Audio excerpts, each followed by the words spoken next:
इस वीडियो में आपको समझाऊंगा कि चांद का आकार क्यों बदलता रहता है। क्या सचमुच हमारा चांद छोटा बड़ा होता रहता है या फिर प्रकाश के अलग अलग परावर्तन के प्रभाव के कारण हमें ऐसा प्रतीत होता है कि हमारा चांद छोटा बड़ा हो रहा है। आखिर इसके पीछे का क्या रहस्य? हमारे पूर्वज माना करते थे कि हमारी पृथ्वी चपटी हुई चादर की तरह अनंत तक फैली हुई है। कुछ लोग तो मानते थे कि हमारी पृथ्वी शेषनाग के ऊपर टिकी हुई है, लेकिन आज हमारे विज्ञान में तरक्की होने के कारण आसानी से पता लगाया जा सकता है कि हमारी पृथ्वी हूबहू फुटबॉल के आकार का गोल है और हम लोग इस फुटबॉल के आकार के गोले पृथ्वी के ऊपर कुछ इस प्रकार से रहते हैं। अब तो हमारे वैज्ञानिक अपने तर्क स्रोत से पृथ्वी के अंदरूनी भाग का भी पता लगा चुके हैं। हमारी पृथ्वी का अंदरूनी भाग कुछ इस प्रकार से है जैसा इस एनिमेशन में दिखाया गया है, और हमारे पृथ्वी के जैसे ही पृथ्वी से भी बड़ा और छोटा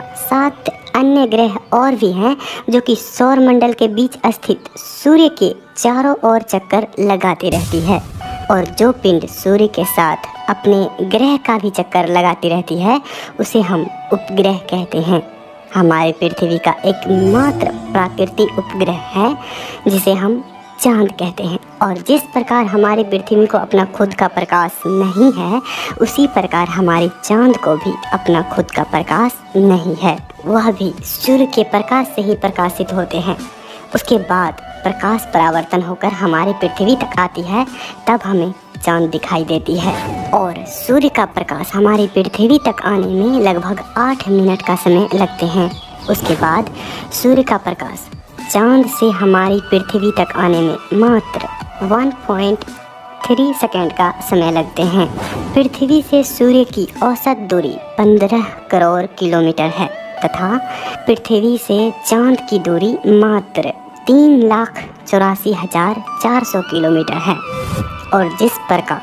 हमारी पृथ्वी पर आधे दिन और आधी रात होती है, यानी कि आधे पृथ्वी पर सूर्य का प्रकाश पहुंच रही होती है और आधे पृथ्वी पर सूर्य का प्रकाश नहीं पहुंच पाती है, उसी प्रकार आधे चांद पर प्रकाश पहुंच पाती है और आधे चांद पर प्रकाश नहीं पहुंच पाती। पृथ्वी को अपने अक्ष पर एक बार घूमने में 24 घंटे यानी कि एक दिन का समय लग जाते हैं, या फिर आप इसे ऐसा भी समझ सकते हैं कि पृथ्वी अपने अक्ष पर एक बार घूमती है तो उसे हम एक दिन कहते हैं, और पृथ्वी को सूर्य का एक चक्कर पूरा करने में 1 वर्ष का समय लग जाते हैं। और उसी प्रकार चांद को अपने अक्ष पर घूमने में 27 दिन 7 घंटे 43 मिनट 11.5 सेकंड का समय लगते हैं, और चांद को पृथ्वी का एक चक्कर पूरा करने में भी 27 दिन 7 घंटे 43 मिनट और 11.5 सेकंड का ही समय लगता है। इसीलिए आप देख सकते हैं कि चांद का जो हिस्सा पृथ्वी के सामने है वो हमेशा पृथ्वी के सामने ही रहती है, जिसके कारण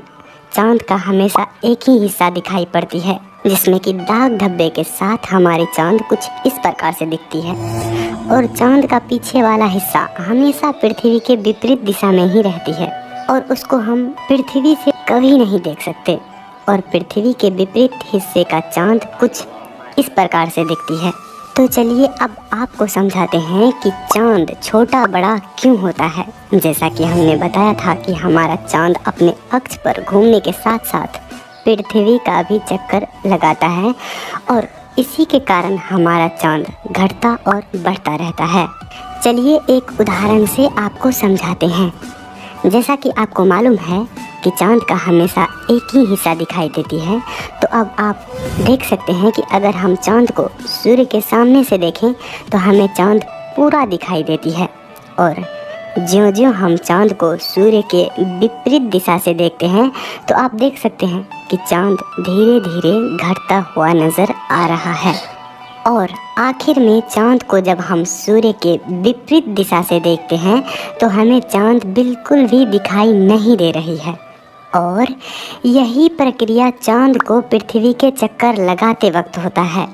आप देख सकते हैं कि जब चांद पृथ्वी और सूर्य के विपरीत दिशा में होती है तो हमें पृथ्वी के जो रात वाले हिस्से हैं वहाँ से चांद हमें पूरा दिखाई दे रही है,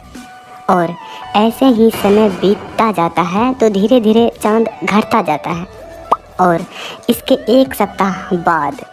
चांद पृथ्वी के 1/4 भाग घूम लेती है। तो अब आप देख सकते हैं कि हमें आधा चांद दिखाई दे रही है